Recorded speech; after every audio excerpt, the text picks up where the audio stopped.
cycles themselves are based upon creation, really, the way of creation. Mm-hmm. And because a lot of things are cyclical. We can't say everything is cyclical, but many things are cyclical. What I was saying is that it really, what it comes down to is creation itself, because creation has, there's cycles in creation, day, night, just about everything. Well, there are trends as well that don't cycle, but so many things cycle, and they are based on creation, but not just the physical creation, but the unseen firmament as well, the unseen foundation, in the soul realm, and the unseen realities of the S life, the spirit life, and where all these come together, and where I found to be the best source for understanding cycles is in Oahspe itself, and in particular the book of the Tablet of Samoin in the book of Sattva. Now the Tablet of Samoin is interesting because it was the first comprehensive explanation of the entire universe that was given to man. So it had to be concise, and it had to be accurate, but not just concise and accurate, but they knew that it was going to endure even all the way up to this time. And so they had to make it so that it was, it had a substance to it, it had depth to it. In other words, when they set about giving man a series of 121 symbols, it wasn't by happenstance that they did it 11 by 11 rows to make 121 symbols in the tablet called Samoin. And as it turns out, that 11 is a very important cycle, and there are other cycles besides the 11th cycle, but from Samoin we can understand from the meanings of the symbols themselves, and not necessarily the meaning that was given to corporeal man, because corporeal man at that time in the early days was not capable of great comprehension of depth. So he had to have sort of simplified explanations, but not only simplified explanations, but explanations that would help him to see things in the world and understand it from his perspective, from a corporeal perspective. And now the Ahins, they had spiritual vision as well, so they could be treated to some of this more abstract concepts of what the meanings of the symbols were. Obviously the Druk race wasn't going to understand that at that time, nor the Ahins at that time could not understand it, but the Ahins could basically understand it, and it was given to them. And so when we read the meanings of the symbols, we have to understand that the meanings that were given back then, and then as the meanings progressed, that these are basically from a corporeal understanding, from an understanding of looking out in the corporeal world and seeing things, or what's likely to happen in the corporeal world in relationship to a certain symbol. Now the symbols themselves are really more than symbols, they're actually icons, meaning that they are what they represent. In other words, in the soul forms, if you get the spirit of an expression, the spirit of what's being said, your soul form will be tending toward that form. And I say tending toward because it's difficult to get a perfect form in your soul until that's way advanced into Etheria, where a lot of the soul development for humanity happens up in Etheria, in the second heavens, as they say, not the first heavens that we'll go through, but which is the atmospherian heavens, but the higher heavens, the Etherian heavens. So let's look at that first symbol. That first symbol, the Ah symbol, actually is just a horizontal line. And now, what does this mean to someone who's on Earth? You're a mortal, someone looking out with corporeal eyes. And so they said, well, this is Earth. This is this is that which you see laying out, and you can walk on it. That's ground. And so that was the very first symbols. You have to have, and what the more esoteric meaning of this is that it's the foundation of everything. And so this foundation, so the first cycle is always a foundation. Always a foundation. It's the foundation cycle. Now, what does a foundation cycle mean? Well, it means that all the other cycles, basically what it means is that when that has gone through its time, whatever it is that's being worked with on that foundation, when that recurs, the next time it recurs, that becomes the second cycle, and then a third cycle, and so forth. And all those future cycles are all related, all based upon the foundation. So, depending upon what a person's foundation is and everything that comes out of it, now they say in Oahspe that be careful to avoid the number 1 and the number 11 and the number 66 and 666, which are all numbers of the beast. And that's because for some of the reason that is because for the beast, the corporeal world that you see is his foundation, his and her foundation, the foundation. And so they don't understand the unseen foundation at all, and yet the unseen foundation is there as well. And so, and what this means is that anything, like if you start a project, okay, that becomes the foundation for that project. And everything that's built upon that project is built from that foundation.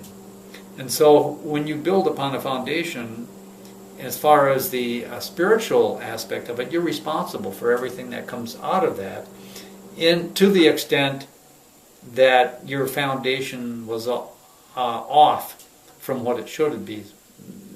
And the amount of weight upon you for that just depends upon what a person's motivation was at the time, what their inspiration was, what they were intending, and so forth. Well, anyway, that's the foundation. That's the first one. So any cycle, you look at the first, you try to find the first cycle. So if we're looking, for example, here, what do you need when you're going to look at a foundation? You need a place to start. So where is the place to start? Well, obviously we can go all the way back to the Creator and say we start from the Creator and work forward. But that's unreasonable because the Creator has been here through infinite time. We can't never attain to where He's been totally, and neither can we totally catch up with Him.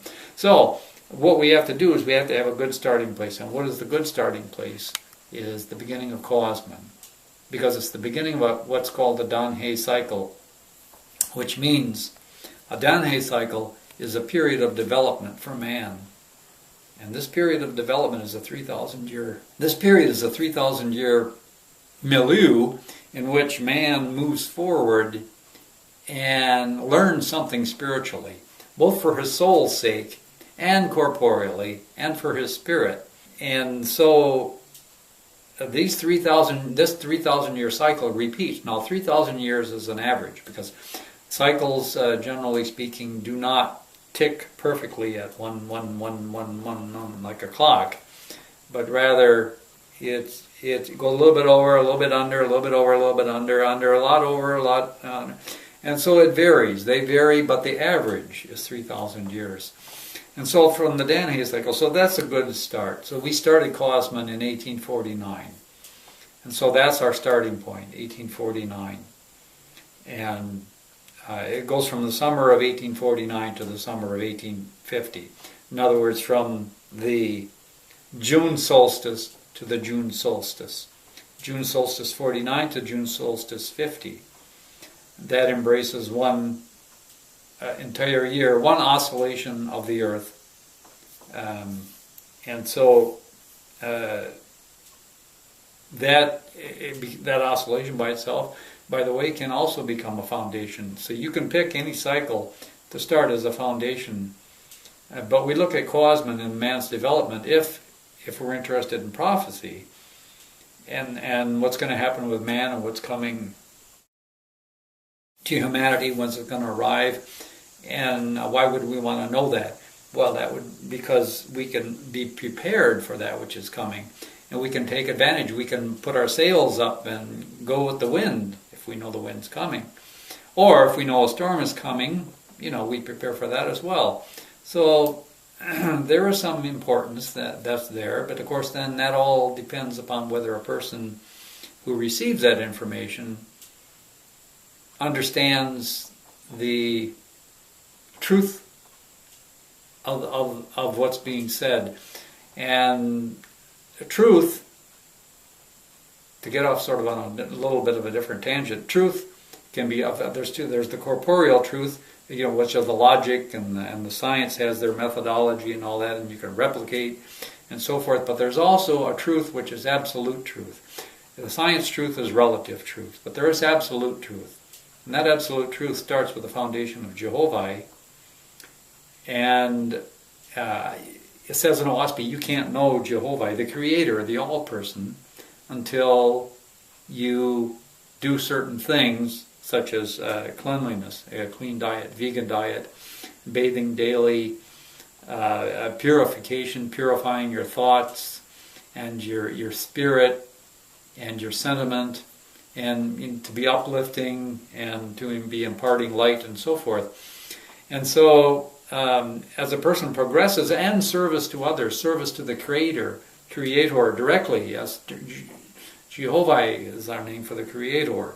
That's the name that we're given by those who have gone on way, way, way, way further than we can go. We can know truth by knowing the Creator, by becoming one with the Creator.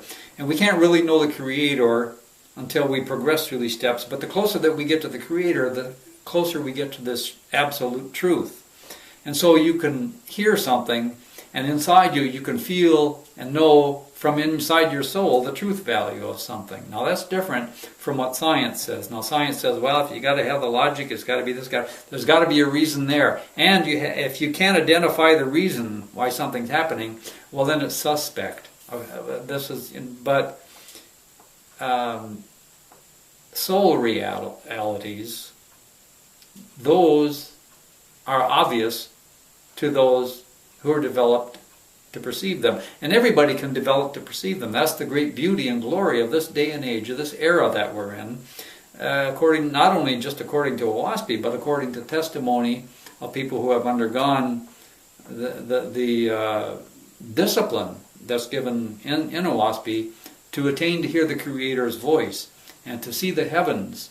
So we have testimony that these things happen, but it's not going to be too helpful to those who have to have the scientific proof or their corporeal proof, but yet it's still helpful because it resonates inside with them, because truth always resonates inside of another person.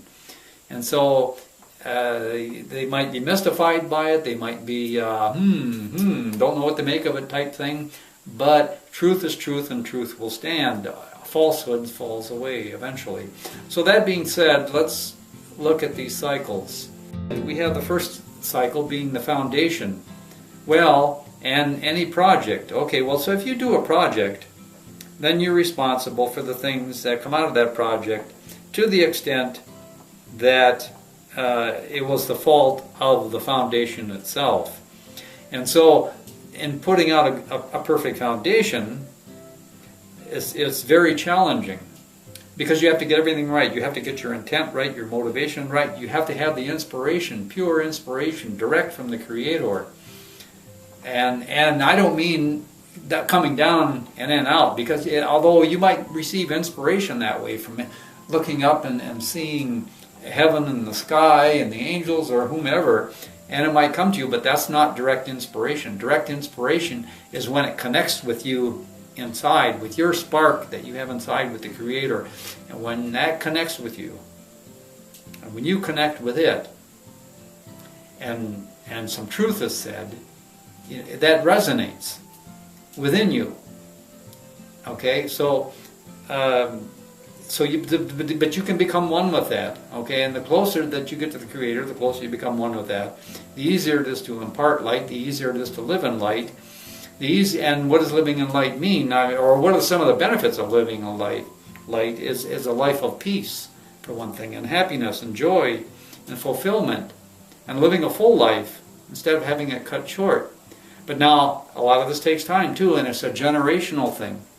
Okay, because as pure as we might make ourselves through a vegan diet, bathing, and so forth,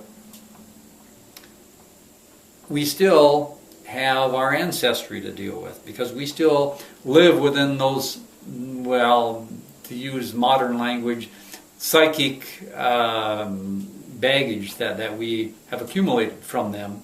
But it's not just their psychic baggage, you see, because I'm just talking about that now because as a person is progressing, that tends to weight one down.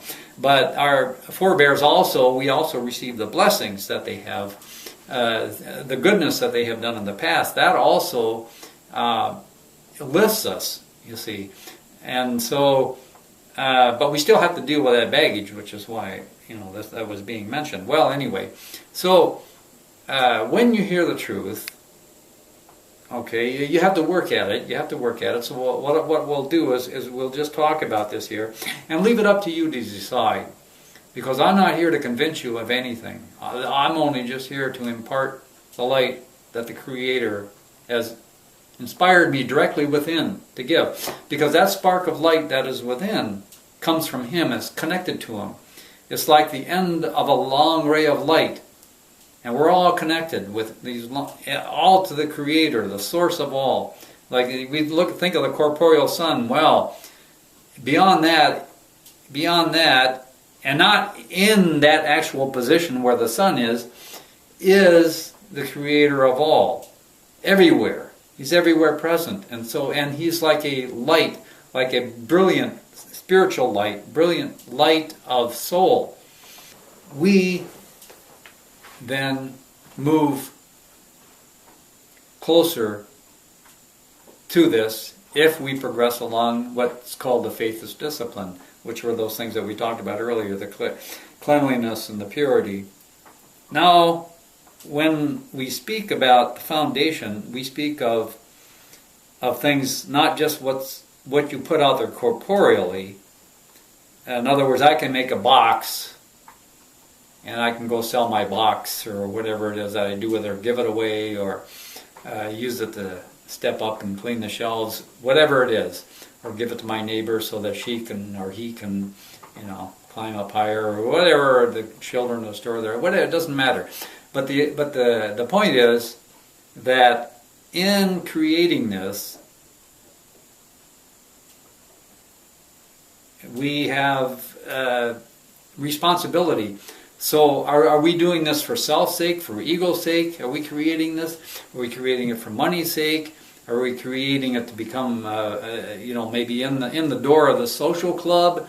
Or just what is it? And the highest, purest is because it comes direct from inspiration from the Creator. There's no self involved, because the Creator gave Himself all away, just like everything that you see, like out there, which is called nature. That's all giving. It's all free. The air you breathe and all that, because the Creator gave it away. And so if we want to be like Him, we also have to give forth with what we have. Well, okay, so in making a foundation then, regardless of what the foundation is, the unseen part of our making of that is also imbued within the project itself. It's called what Oahspe calls the ethi. Some philosophers here have known it as a Akashic record, but don't confuse the two, ethi with Akashic record. The Akashic record is just something that it's sort of like a little piece of Ethi that they had latched onto, and then they gave it a name and all that stuff. But Ethi is much more than that. It's like a photographic plate in some sense, that it records everything that happens within it. And so it's like a repository too, because you can not only put in, but you can get it out too.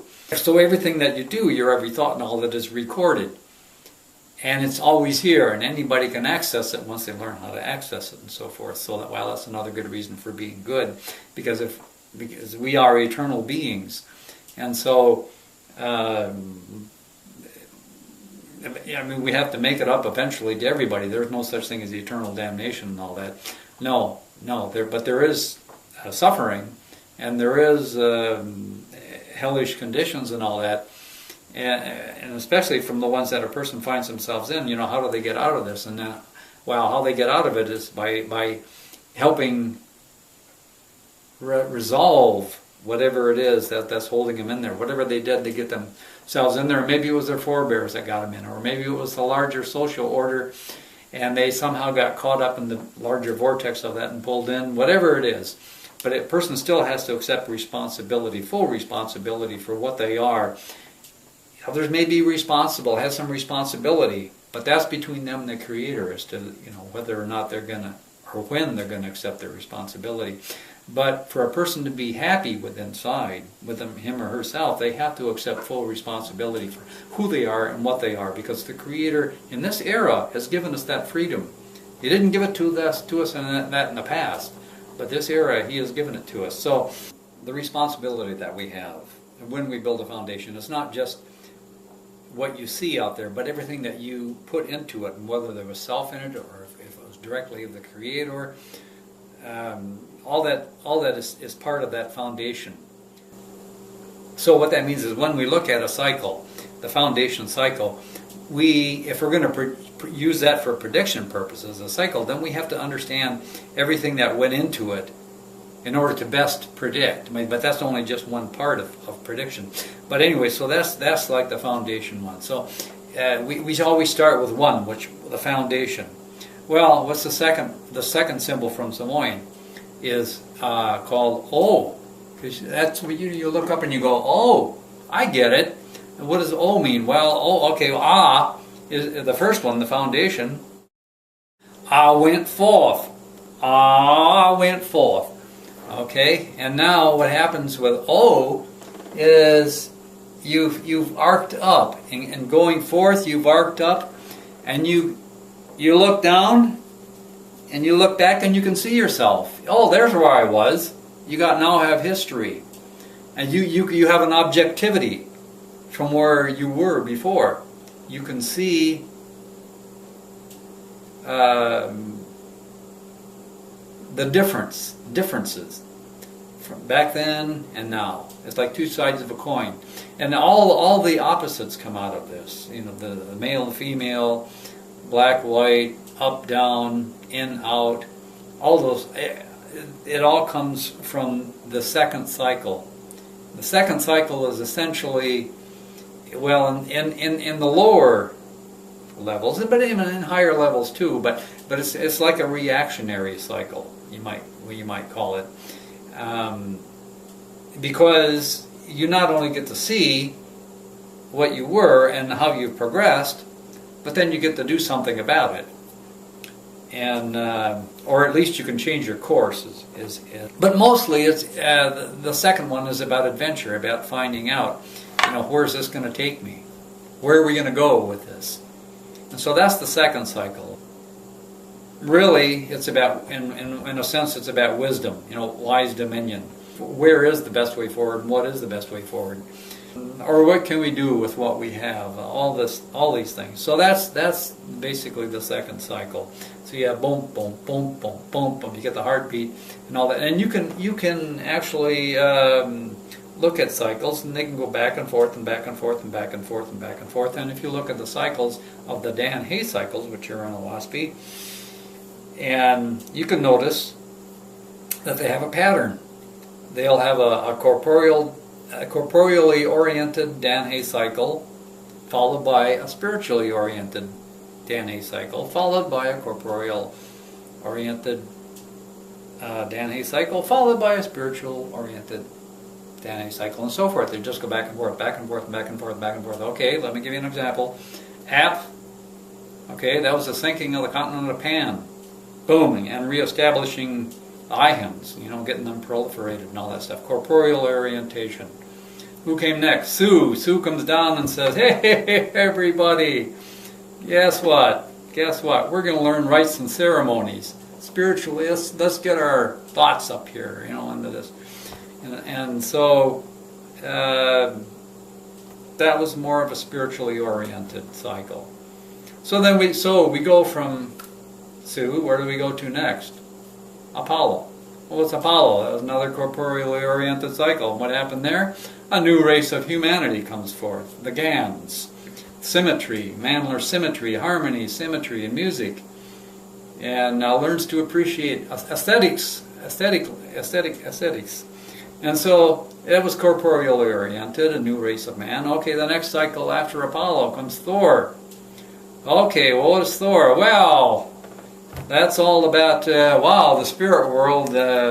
What can you make of things? I mean, you have what's going on here? What is all this stuff?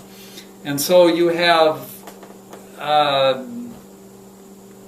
man going to extreme beliefs, and at the end of the cycle, he got extremely superstitious, thinking that the return of Apollo and the fall of a leaf and so forth, as it says in Oahspe. And so that was a spiritually oriented cycle. Well, what came next? And that after Thor. Well, that was Osiris. Osiris, the first and true. And what did he do? He established corporeal learning among humanity. So it's a corporeal oriented Danae cycle. Then what came next after him? Right, Fragapati. And Fragapati cycle, what happened there? Zarathustra came. Man became, the Gans became capable of having their own inspiration, their own Bibles, and didn't have to always depend so much on the ions. And so it was a spiritually oriented. Man learned about his spirit. What are my limits of spirit? Because the previous cycle, the corporeal cycle with Osiris, was all about man living the perfect corporeal life. So now comes along Zarathustra and he says, hey, guess what, folks? There's also a spiritual life. And it's every bit as fun and exciting and challenging as any other. It's the corporeal world. And and man can develop his willpower and he can do stuff spiritually. Yes, he's got spiritual power. Not just physical power, but spiritual power. And so the Magi were born and man learned how to... So all that stuff, yes, his spirit had held mastery over corporate. So that was a spiritually oriented cycle. So then what comes next? Spinta Armish, the Spita cycle. And that's when the Great Pyramid was built and all that. And man's greatest corporeal growth. And so it was very much a corporeally oriented cycle.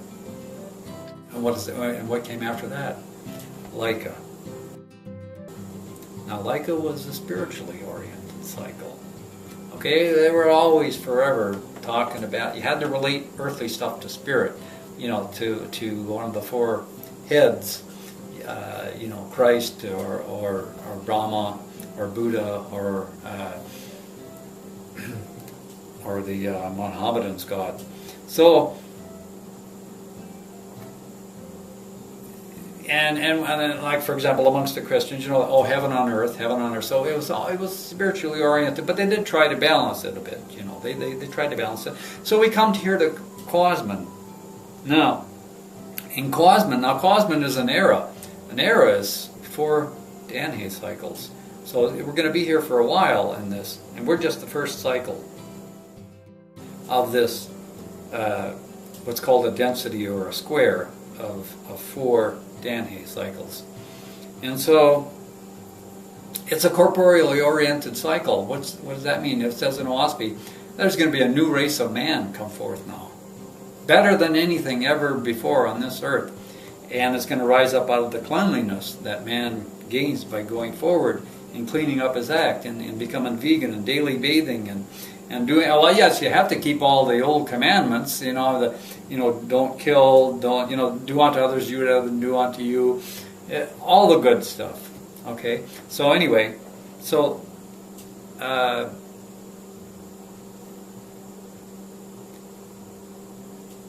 there's nuance to all these things, but we're not going to get into that. But I just wanted to show you that that's the second, the two thing. Yeah, one way and then the other. One way and then the other. Night and day, light and dark. So that's the two. So you can go through this. That's shown in the Samoan symbol, all that stuff. So then we get to the third one. What's the third one? Well, the third one is called Esk in Oahspe, and it's essentially the union of the first two. We might call it the offspring. If we called the first one father, and we called the second one mother, we could call this the child. Okay, it's a synthesis, is what it is, what it represents. And it represents power, the ability to accomplish something. It's, where the whole is greater, the whole is greater than the sum of its parts. We can move on to the next one, which is number 4, the fourth. Now we have to remember now, all these are iterations of the foundation.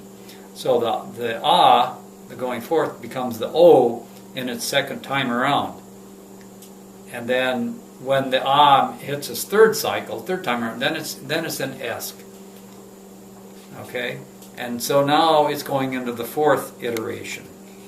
Now the fourth iteration is called Isak in Samoan, and it means the cosmos. It's just basically it's a circle with the horizontal line, and it's in many ways it's like the opposite again, because remember O was like this, right? O was like that, and then you had the Esk, which is like this and that, and then boom, it rotates. It flipped over, if you want to see it flip or whatever, and it created the opposite.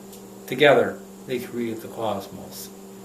And so, number 4, so the fourth cycle always has to do with integration and harmonizing. But remember though, things can be the opposite of these things as well.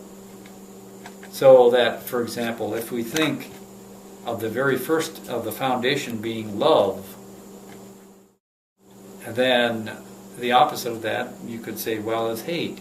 So if you have a foundation, or the foundation, if the foundation is Jehovah, the all-person creator, the opposite of that is the self within man, which we call the beast or Satan. Satan is not a individual person per se, except to the extent that the selves, the collective selves that are around, give the opposite, the self, the beast that's existence, the darkness and all that, give it power and voice and all that. But anyway, so everything has its opposite, the negatory as well as the positive thing, and so that corresponds as well to wisdom, which is the O, or the opposite of that, foolishness. It can be foolishness.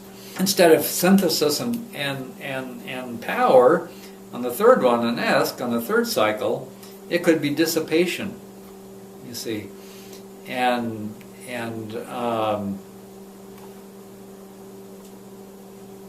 wanton destruction. So, but anyway, but you get to the fourth one. Now the fourth one is cosmos, and it's integration, and it's harmony, and all those things. But it can also be the opposite of that if a person's coming from a place of beast. So it can be disharmony, and it can be disintegration on a well, it's not really disintegration, but non-integration. It's like a just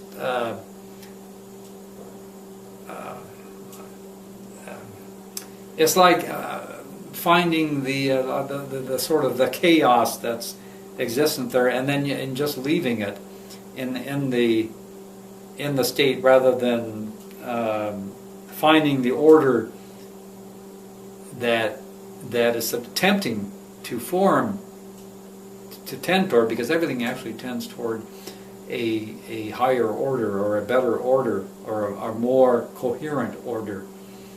And so so it's basically undigested stuff. So it can be left that way too. So that's sort of like the opposite of all these things. So and that's called the cosmos. Well, you get the cosmos. Well, what else is there besides the cosmos? You might ask yourself. So in many respects, when you get to the fourth cycle, that's like you've got everything contained. That's like the whole of everything right there. And so, but yet life doesn't stop there. Life goes on, and that's what further cycles are about. And we can talk about those next time.